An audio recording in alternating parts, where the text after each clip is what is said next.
A very good morning to all of the students. Welcome to the all. Today मैं अभी आप लोगों का जो है अभी ये वीडियो जो है diploma engineering third year students के लिए मैं बना रही हूँ, जो कि आपका earthquake resistance design earthquake engineering नाम से आपकी 6 सेमेस्टर में सब्जेक्ट्स हैं। जैसा कि आप सभी को पता है कि अब तक मैंने जो आपको पढ़ाया, ड्यू टू द लॉकडाउन आपका कोर्स जो है क्लासेज नहीं चल रही हैं, कॉलेज बंद पड़ा हुआ है, तो इस वजह से आपका सिलेबस पूरा नहीं हो पा रहा है।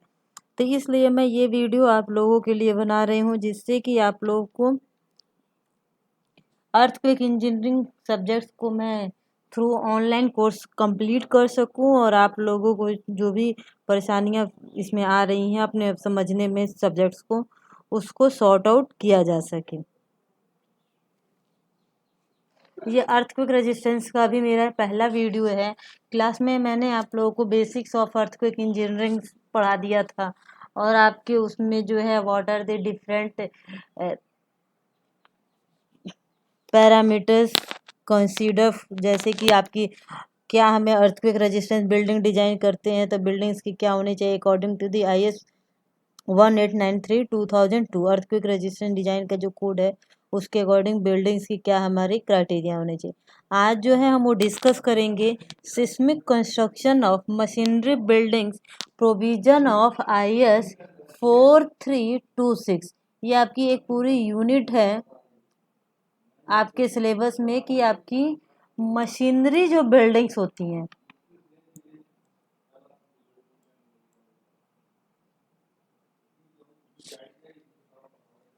मशीनरी बिल्डिंग्स जो भी हमारी नॉर्मली जो गांव वगैरह में जो आपकी 1 से 2 स्टोरी बिल्डिंग्स होती है, जिसमें आपकी मशीनरी बिल्डिंग्स उस बिल्डिंग्स को कहते हैं जिसमें जो मेन लोड्स जो आपकी जो बियर किया जाता है वो आपकी वॉल के थ्रू बियर किया जाता है। उसमें आपका मेन लोड जो होती है वो उसमें आपका मेन स्ट्रक्चर जो आपका मेन उसमें बेस आपके ब्रिक्स होती हैं और आपकी वॉल्स पे टिकी होती हैं, वो आपकी उसमें लोड बियरिंग वॉल हमने प्रोवाइड करते हैं उसमें।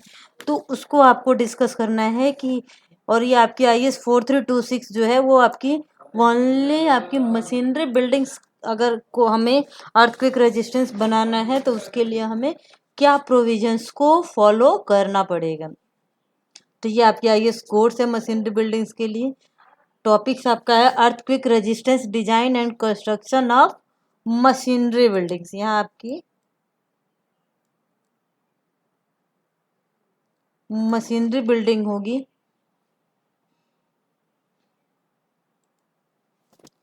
तो आपकी सबसे पहले हम इसमें कोर्स की ही सारी बातों को डिस्कस करते हैं। स्कोप क्या है?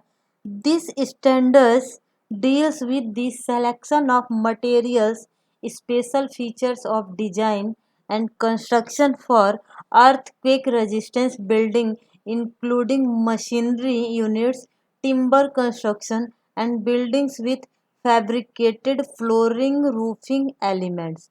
तो इसमें आपका जो है मेन मशीनरी बिल्डिंग्स की आपकी डिजाइन के लिए हमें मटेरियल्स का जो सिलेक्शन करना है वो किस टाइप से करना है, इसके बारे में ही हमें यही सब इसमें डिस्कस करना है। Guidelines for earthquake resistance building constructed using masonry of low strength and buildings are covered in separate. Description of code क्या है? सबसे पहले आपकी टर्मिनोलॉजी क्या क्या हम यूज करते हैं, फिर आपके general principles, special construction features क्या यूज करने चाहिए, types of construction, categories of buildings हमारी क्या होती हैं, machinery construction with rectangular machinery units, flooring roofing with small precast components और टिम्बर कंस्ट्रक्शन।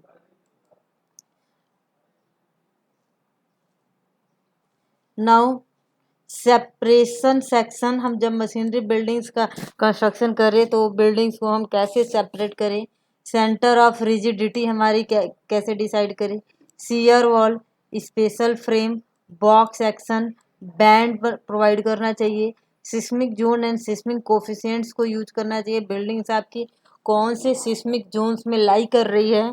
आपकी सिस्मिक जोन्स जैसा कि आपको पता ही होगा कि हमारे इंडिया को 4 सिस्मिक जोन में डिवाइड किया गया है अकॉर्डिंग टू दी IS 1893/2002।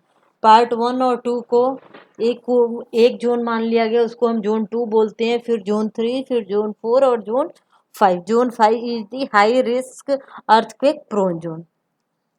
उसके बाद आपका डिजाइन सिस्मिक कोफिशिएंट और कंक्रीट्स की ग्रेड। जनरल प्रिंसिपल ये आपकी क्लॉज नंबर 4 में गिवन है। Lightness, continuity of construction, projecting and suspended parts, building configuration, strength in various direction, foundation, ductility और fire resistance. Special construction features clause number 5 में दिया हुआ है। Separation of adjoining structures, separation of crumple section, foundation, roof and floors और staircase. Type of construction, किस types के में construction करना है, तो फ्रेम कंस्ट्रक्शन एक आपका होता है, नेक्स्ट आपका होता है बॉक्स टाइप्स कंस्ट्रक्शन, बॉक्स की तरफ बिहेव कर रहे हैं, और एक आपका होता है frame construction.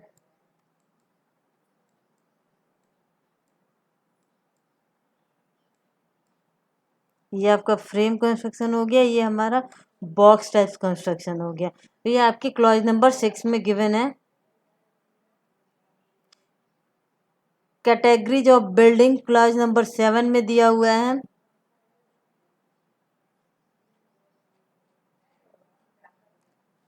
Machinery construction with rectangular machinery units, ये आपकी क्लॉज नंबर 8 में दिया हुआ है। मशीनरी यूनिट्स आपकी क्या होगी, for earthquake resistance building well burned bricks and solid concrete blocks having crushing strength not less than 3.5 mega pascal should be use.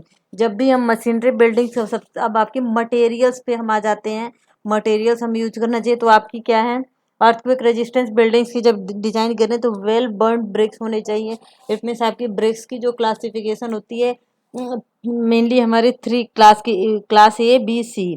First, second, third class के ब्रिक्स होते हैं। क्लास फर्स्ट जो होती है वो आपकी गुड क्वालिटी के BRICS होते हैं। तो आपके ब्रिक्स पूरी तरह से आपके बर्न्ड होने चाहिए। अगर हम सॉलिड कंक्रीट की ब्लॉक्स यूज कर रहे हैं तो सॉलिड होने चाहिए, जिसकी क्रशिंग स्ट्रेंथ 3.5 न्यूटन पर mm² से कम नहीं होनी चाहिए। Squared stone masonry, stone block masonry as per IS 1597 में आल्सो बी यूज। अगर हम मशीनरी में स्टोन मशीनरी का यूज कर रहे हैं तो स्क्वायर्ड स्टोन मशीनरी या स्टोन ब्लॉक मशीनरी को यूज कर सकते हैं। अब motor, since tensile and shear strength are important for earthquake resistance because earthquake forces are acting horizontally on the buildings, use of mud और very weak mortar is not suitable. अब पुराने ज़मानों में आपके गांव में क्या होता था, जो भी हमारी बिल्डिंग्स वगैरह बनती थी उसमें हम मड या मोटा उससे बनाते थे। वीक मोटार, वीक मोटार का कहने का मतलब है, मान लीजिए 1:10 का रेशियो ले लिया, 1 पार्ट सीमेंट और 10 पार्ट सैंड, तो ये हमारी जो होती है अर्थक्वेक रेजिस्टेंस के लिए सूटेबल नहीं होती है। A mortar mix of cement sand 1:6 by volume at least should be use. मतलब आपकी 1:6 रेशियो का कम से कम तो आपको यूज करना ही है जब हम मोटार बना रहे हैं। Where steel reinforcing bars are provided in masonry, the bar shall be embedded with adequate cover in steel sand mortar not leaner than 1:3, minimum clear cover 10 mm, or in cement concrete of grade M50 minimum clear cover 15 mm या बार diameter which ever is. अगर हम motor बना रहे हैं, machinery structure बना रहे हैं जिसमें हम मोटार का यूज कर रहे हैं, और मोटार के साथ अगर हम रेनफोर्समेंट डाल रहे हैं तो रेनफोर्समेंट बार्स आपकी जो है सीमेंट सैंड मोटार जो है उससे क्लियरली कवर्ड होना चाहिए। तो जो भी हम 10 mm जो क्लियर कवर जब हम दें मोटार में रेनफोर्समेंट्स के लिए, तो वो कम से कम 10 mm का होना चाहिए, और सीमेंट और सैंड का जो रेशियो होना चाहिए उस केस में 1:3 का होना चाहिए। बट अगर हम कंक्रीट्स का यूज कर रहे हैं मोटार कंक्रीट्स का स्ट्रक्चर बना रहे हैं, तो अगर जैसे कि आपके कॉलम्स बनाते हैं, बीम बनाते हैं, रूफ बनाते हैं, उस केस में हमारी कम से कम M15 ग्रेड की कंक्रीट्स हमें यूज करना चाहिए, जिसमें आपकी क्लियर कवर जो हो वो आपकी 15 mm या आपकी जो भी रेनफोर्समेंट की डायमीटर हो, जो भी उसमें से ज़्यादा हो, उसको यूज करना चाहिए मोटार के लिए। अब masonry construction with rectangular masonry unit. अब वॉल्स के बारे में हम आ जाते हैं। The thickness of load bearing wall should not be less than 190 mm and wall length should not be greater than 15 meter. आपकी जो भी अगर लोड, एक आपकी वॉल जो होती है ब्रिक वॉल, टू टाइप्स की होती है। एक आपकी जो होती है लोड बियरिंग, एक आपकी होती है नॉन लोड बियरिंग।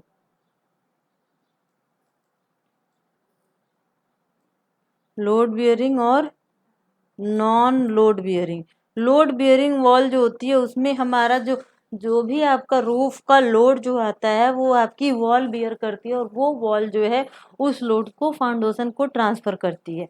जबकि जो नॉन लोड बियरिंग वॉल्स होता है वो लोड आपकी, वो वॉल्स जो होती हैं जस्ट हमारी पार्टीशंस के लिए यूज की जाती है।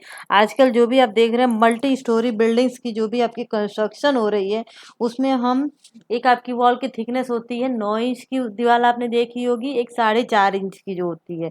तो 9 इंच की जो वॉल होती है वो आपकी लोड बियरिंग वॉल होती है, और जो 4.5 इंच की जो होती है आजकल जो जनरली हम यूज कर रहे हैं वो नॉन लोड बियरिंग वॉल होती है।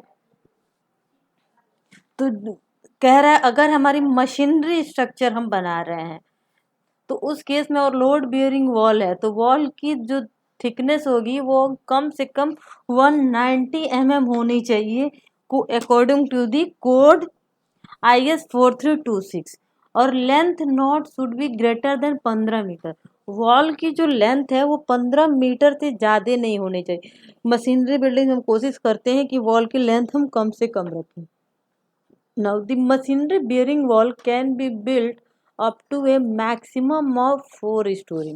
जो भी हम मशीनरी बिल्डिंग्स बनाएं वो आपकी मैक्सिमम 4 स्टोरी तक बना सकते हैं, उससे ज़्यादा स्टोरी हमें नहीं बनानी चाहिए, क्योंकि आपका जो मशीनरी स्ट्रक्चर होता है उसमें आपका self weight of the structure बहुत ज़्यादा होता है, जिससे कि आपका जितना स्टोरी आप बढ़ते जाएंगे वे स्ट्रक्चर का खुद का डेड लोड ही इतना ज़्यादा हो जाएगा कि आपकी उस पे फिर लाइव लोड्स आते हैं, स्नो, वो अर्थक्वेक लोड्स आते हैं, विंड लोड्स आते हैं, डिफरेंट तरह के लोड्स। तो आपकी वो उस लोड्स को बेयर करने के लिए फिर आपको क्या करनी होती है, फाउंडेशन, हमें हैवी टू हैवी फाउंडेशन बनानी पड़ेगी। तो अननेसेसरी आपका कंस्ट्रक्शन कॉस्ट आपका इंक्रीज हो जाता है।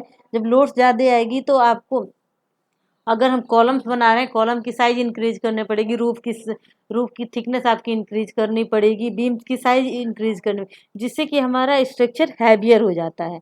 तो इसलिए हम कहते हैं कि आपकी मैक्सिमम जो है, अगर बना भी रहे हैं तो 4 स्टोरी से ज़्यादा आपकी मशीनरी बिल्डिंग्स को नहीं बनानी चाहिए जी। Machinery bearing wall should be properly reinforce. जो भी आपकी मशीनरी बेयरिंग्स वॉल जो हैं वो आपके एट डिफरेंट लेवल्स उसको रेनफोर्समेंट से इम्बेड किया जाता है। जैसे कि जो भी आपकी वॉल और डोर की जो ओपनिंग होती है, जैसे कि ये डोर है, तो ये आपकी मशीन वॉल हम बना रहे हैं तो डोर की ओपनिंग्स में ये जो आपका लेवल होता है, लिंटल लेवल, यहाँ पे हमें रेनफोर्समेंट बैंड प्रोवाइड करना चाहिए।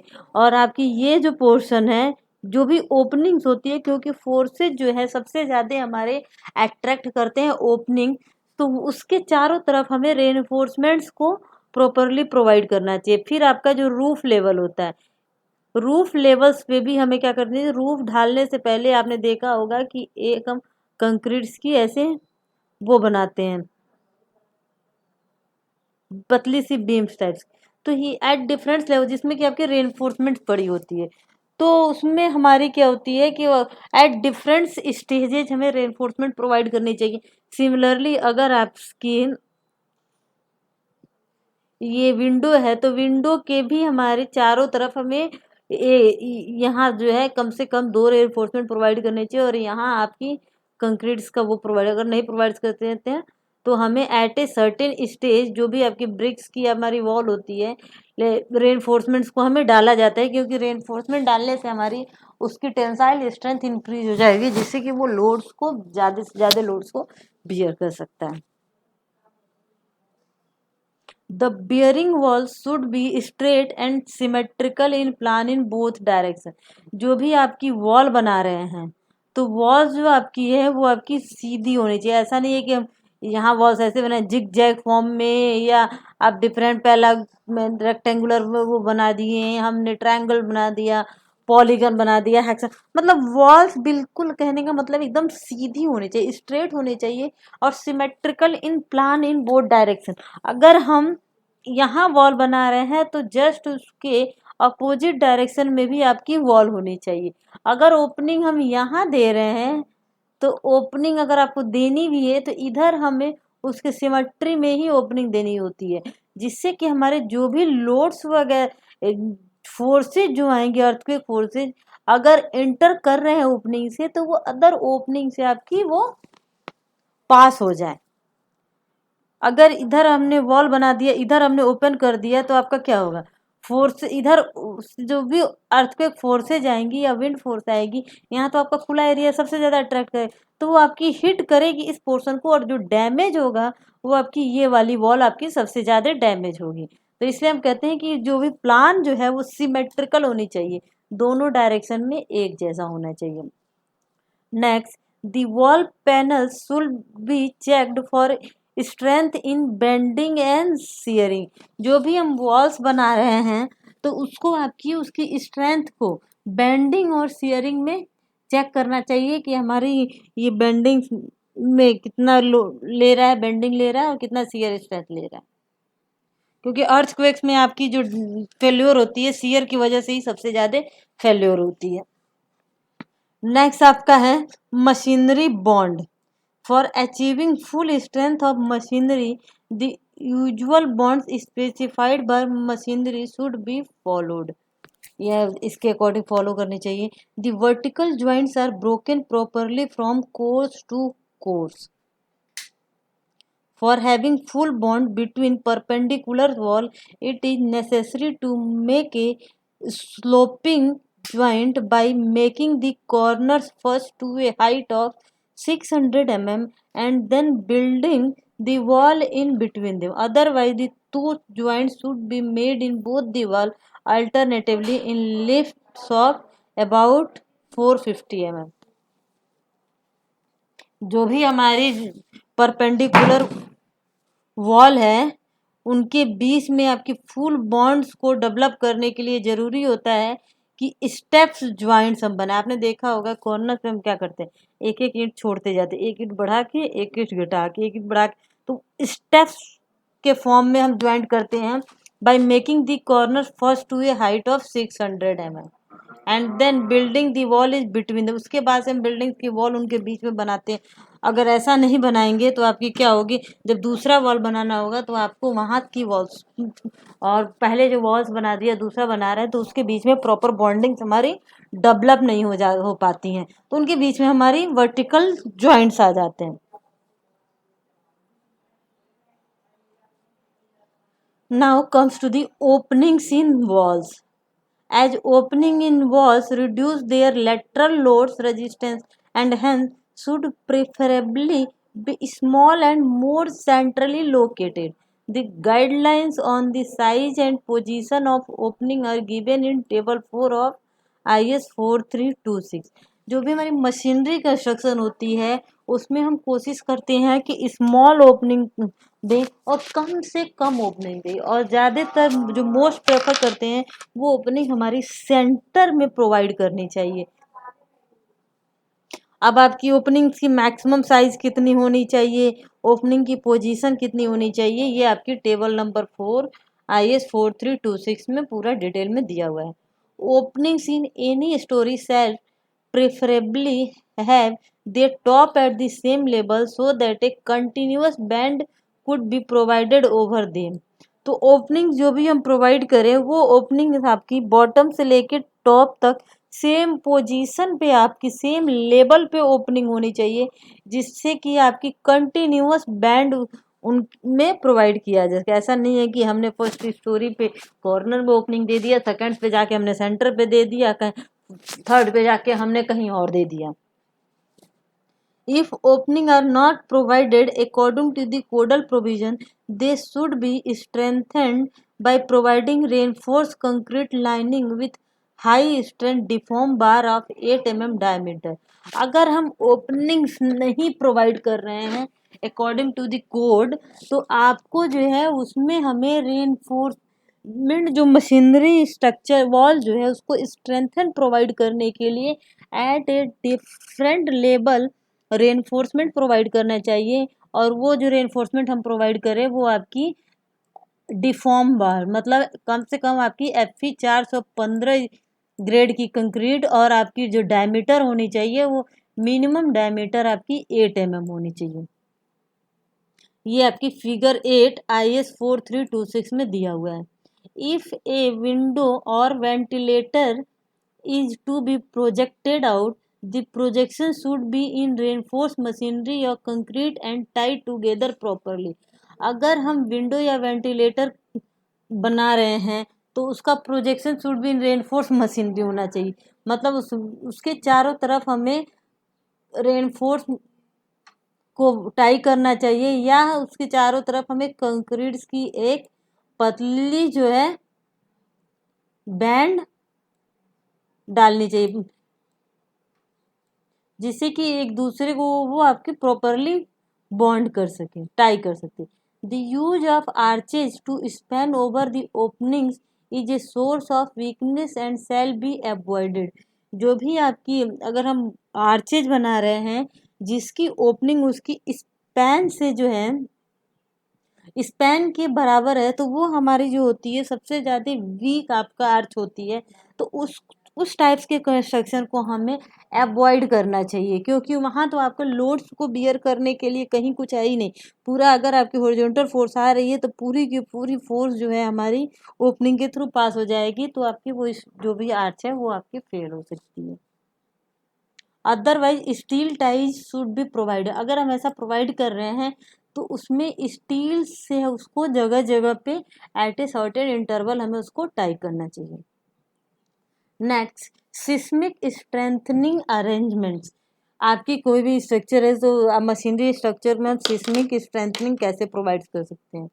All masonry buildings shall be strengthened in horizontal as well as a vertical direction for improving the earthquake resistance. जो भी हमारे जितने भी मशीनरी बिल्डिंग्स होते हैं उसमें हमें अर्थक्वेक रेजिस्टेंस बनाने के लिए उसको हॉरिजॉन्टल और वर्टिकल दोनों डायरेक्शन में स्ट्रेंथ को प्रोवाइड करना चाहिए। इस कहने का मतलब है कि हमें हॉरिजॉन्टल में भी रेनफोर्समेंट प्रोवाइड करें और वर्टिकल में भी अगर ओपनिंग है तो ओपनिंग में हॉरिजॉन्टल में भी प्रोवाइड करना चाहिए और वर्टिकल में भी हमें प्रोवाइड करें। The strengthening arrangements are discuss in clause number 8.4 of IS 4326। तो वो आपकी कैसे होना चाहिए, हॉरिजॉन्टल रेनफोर्समेंट और वर्टिकल रेनफोर्समेंट। तो हमें दोनों साइड से हम रेनफोर्समेंट प्रोवाइड करने चाहिए, जिससे कि हमारी उसकी स्ट्रेंथ जो है वो आपकी इंक्रीज हो जाएगी। नेक्स्ट, हॉरिजॉन्टल रेनफोर्समेंट हमें कैसे करना है। दी horizontal reinforcing of wall is required for imparting them horizontal bending strength against inertia force. It also helps in tying the wall together। अगर हम horizontally reinforcement प्रोवाइड कर देते हैं तो वो पूरे के पूरे एक वॉल को एक साथ बांध के चलता है, एक वन यूनिट बिहेव करता है। और जो भी आपकी हॉरिजॉन्टल बेंडिंग डेवलप होती है इनर्शिया फोर्स की, उसको वो बियर करता है। In the exterior walls horizontal reinforcement helps in preventing shrinkage and temperature cracks. अगर हम जो मशीनरी वॉल्स है वो एक्सटीरियर में प्रोवाइड कर रहे हैं तो हॉरिजॉन्टल रेनफोर्समेंट प्रोवाइड करने के हमारे क्या फ़ायदे हैं, वो आपकी श्रिंकेज को आपको वो रिड्यूस करता है और टेम्परेचर की वजह से हमारे जो भी वॉल्स में क्रैक्स डेवलप होते हैं उसको ये आपकी रिड्यूस करता है। The following arrangement of horizontal reinforcement are necessary for earthquake resistance building. आपकी हॉरिजॉन्टल बैंड और रिंग बीम्स हमें प्रोवाइड करनी चाहिए। या डॉवेल बार्स प्रोवाइड करनी चाहिए। नाउ हॉरिजॉन्टल बैंड्स या रिंग बीम्स क्या होते हैं? A band is reinforce concrete या reinforce bricks runner provided in the wall to tie them together and to impart horizontal bending strength to them. एक हम band बनाते हैं, या तो वो बैंड अभी जो मैंने आपको बताया था यहाँ पे, जैसे कि आपकी कोई वॉल है, तो वॉल की आपकी अगर ये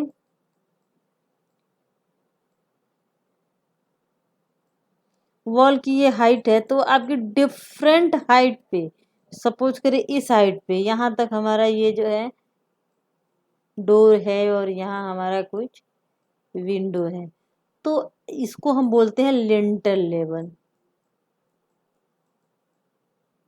लिंटल। और ये जो होता है वो आपकी होती है रूफ लेवल। तो ये जो है एक रेनफोर्समेंट्स की बैंड, तो आपने देखा होगा जनरली हम प्रोवाइड भी करते हैं। यहाँ पे एक पतली सी रेनफोर्समेंट्स की हम बैंड डाल देते हैं ओपनिंग के जस्ट ऊपर, और जो भी हमारे रूफ जो बनानी होती है उससे जस्ट नीचे एक पतली सी हम बैंड डाल देते हैं, उसमें हम रेनफोर्समेंट्स को साथ। तो अब इसके डालने से क्या होता है, ये जो पूरी वॉल है वो एक दूसरे को वो टाई करके रखेगा एक यूनिट की तरह। अगर हम नहीं डालेंगे तो आपकी ओपनिंग पे यहाँ पे हमारी क्या होगी, ओपनिंग छोड़ दी, जब यहाँ से हम वॉल बनाएंगे तो यहाँ पोर्शन यहाँ आपकी जो होगी बहुत वीक हो जाएगी। तो ओपनिंग है, नीचे कोई सपोर्ट्स नहीं है, वॉल हम बना रहे हैं, तो जो भी हॉरिजॉन्टल बेंडिंग स्ट्रेंथ जो डेवलप होती है उसको ये आपकी, तो ये आपके दिया हुआ है कैसे हमें कहाँ कहाँ पे बैंड को प्रोवाइड कर सकते हैं। एक तो लिंटल बैंड होता है, लिंटल जस्ट हमारी ओपनिंग के जस्ट ऊपर। एक प्लिंथ बैंड होता है, ये आपकी जो भी हम फाउंडेशन के जस्ट ऊपर, आपने देखा भी होगा जहाँ से हम वॉल बनाना शुरू करते हैं वहाँ पे हम एक बैंड प्रोवाइड करते हैं रेनफोर्स कंक्रीट्स की, या उसको हम बोलते हैं प्लिंथ लेवल। एक आपकी होती है गैबल बैंड। गैबल बैंड्स जो होती है जब हमारी इस टाइप्स की रूफ टाइप्स की कंस्ट्रक्शन होती है, तो उस केस में ये जो होती है यहाँ पे हम बैंड्स प्रोवाइड करते हैं, उसको हम बोलते हैं gable band. Roof band just roof की आपकी नीचे, तो ये आपकी गैबल्स बैंड्स वगैरह नॉर्मली जो हिली रीजन में हम स्लोपी टाइप्स की जब रूफ बनाते हैं तो वहाँ पे यूज करते हैं।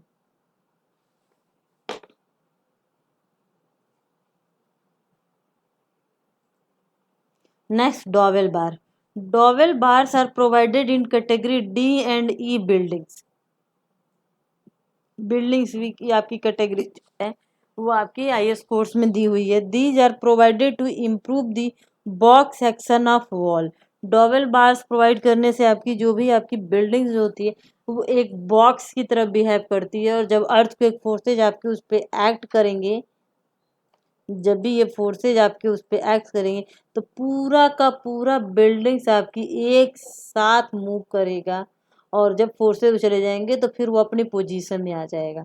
अदरवाइज क्या होता है, अगर हम नहीं प्रोवाइड्स करते हैं तो आपकी ये वॉल्स पे जब फोर्स लगेगा तो ये वॉल्स आपकी ऐसे अलग मूव करेगी, ये वॉल्स आपकी अलग मूव करेगी, और may be after the earthquakes आपकी जो बिल्डिंग्स की पोजीशन वो आपकी जो है वो इस शेप में आपकी फॉर्म हो जाए। तो dowel bars are provided in category D and E buildings. These are provided to improve the box action of wall. Steel dowel bars may be use at the corner and T junction of wall. तो जो भी steels के dowel bars होते हैं, dowel bars का मतलब क्या है, जो भी वो आपके मुड़े हुए होते हैं बार्स को जो है, तो जो वो आपकी जो कॉर्नर्स जो हैं वो मुड़े हुए होते हैं, तो जो भी ज्वाइंट्स जो होगी तो जब उसको प्रोवाइड्स करेंगे तो एक ये ज्वाइंट्स एक ये ज्वाइंट्स, तो ज्वाइंट्स को वो आपकी क्या करता है, बांध के रखता है। ये जो जॉइंट्स हैं जब हम प्रोवाइड करेंगे तो नीचे से आपके सर्टेन लेवल पे, तो वो एक दूसरे को, कुछ पार्ट्स आपके इस वॉल में आएगा, कुछ पार्ट्स आपके इस वॉल में आएगा, तो ये जो आपके कभी भी बिल्डिंग्स आपकी ज्वाइंट से नहीं ओपन होगी, अगर नहीं प्रोवाइड करते तो बिल्डिंग्स की जो आपकी ज्वाइंट्स है वो आपकी खुल जाती है। Steel dowels bars may be use as a corners and T junction. जो भी आपका टी जंक्शन है, कई बार हमारी ये पूरी एक बड़ी सी वॉल होती है और बीच में हम क्या करते हैं, पार्टीशन दे देते हैं, 2 रूम बनाने हैं, तो उस केस में आपकी जो होती है ये जो टी जंक्शन जो होता है यहाँ पे हमें प्रोवाइड करनी चाहिए। नहीं तो अगर फोर्सेज आएंगी तो ये आपकी वॉल अलग खुल जाएगी और ये वॉल आपकी अलग खुल जाएगी। T junction of wall at the sill level of window to length of इतना length of 900 mm from the inside corner to in each wall। उसकी लेंथ कितनी होनी चाहिए, 900 mm। such dowel may be in the form of U stirrups 8 mm dia। वो आपकी किस form में होनी चाहिए, ऐसे यू स्टीरप्स के फॉर्म में होनी चाहिए। यहाँ जो हमने बनाया है ऐसे, तो जब उसको प्रोवाइड करेंगे तो दोनों वॉल्स में आपकी आ जाएगी, तो एक पार्ट हो जाएगा। और आपकी जो होनी चाहिए उसका 8 mm डायमीटर की स्टीरप्स उसमें रेनफोर्समेंट यूज करनी चाहिए। Where use such bars must be laid in 1:3 cement sand mortar. अगर हम डॉवेल्स बार्स यूज कर रहे हैं कॉर्नर्स पे तो उस केस में हमारी सीमेंट और सैंड की जो रेशियो रखेंगे, क्योंकि आपकी उससे मोटार से ही हम ब्रिक्स को जोड़ेंगे, तो आपकी वो रेशियो 1:3 के रेशियो में होना चाहिए। और मिनिमम कवर जो होना चाहिए वो आपकी 10 mm ऑन ऑल साइड, चारों तरफ से, हर तरफ से मिनिमम कवर हमारी 10 mm होनी चाहिए, जिससे कि हम कोरोजन को आपकी रिड्यूस कर सकते हैं। नेक्स्ट आपका आता है vertical reinforcement. Vertical steels at corner and junction of walls which are up to 340 mm brick thick shall be provided at specified in table number 7 of IS 4326। आपकी कोई भी आपकी जो वॉल्स है उसकी आपकी कॉर्नर पे और जो भी हमारी वॉल्स की जंक्शन जो है, 2 वॉल्स 3 वॉल्स जहाँ पे आके आपकी मिल रही हैं, उस जंक्शन पे हमें क्या है, वर्टिकल रेनफोर्समेंट्स आपको प्रोवाइड करना चाहिए।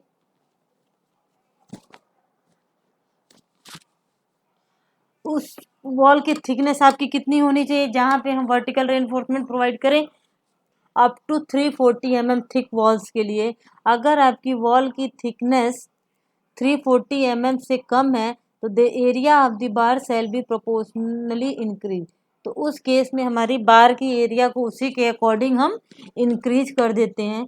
The amount of vertical steel depends upon number of story and category of buildings. आपकी कितने हमें वर्टिकल बार्स प्रोवाइड करनी है ये आपकी डिपेंड करती है कि हम कितने स्टोरी की बिल्डिंग्स बना रही हैं और किस कैटेगरी की बिल्डिंग्स है। आपकी बिल्डिंग डिफरेंट टाइप्स की होती है, रेसिडेंशियल बिल्डिंग होती है, कॉमर्शियल बिल्डिंग होती है, इंडस्ट्रियल बिल्डिंग होती है। तो उसके बेसिस पे no vertical steel need be provided in category A building. अगर कैटेगरी ए बिल्डिंग्स है तो उस केस में हमें कोई वर्टिकल स्टील प्रोवाइड्स नहीं करना है।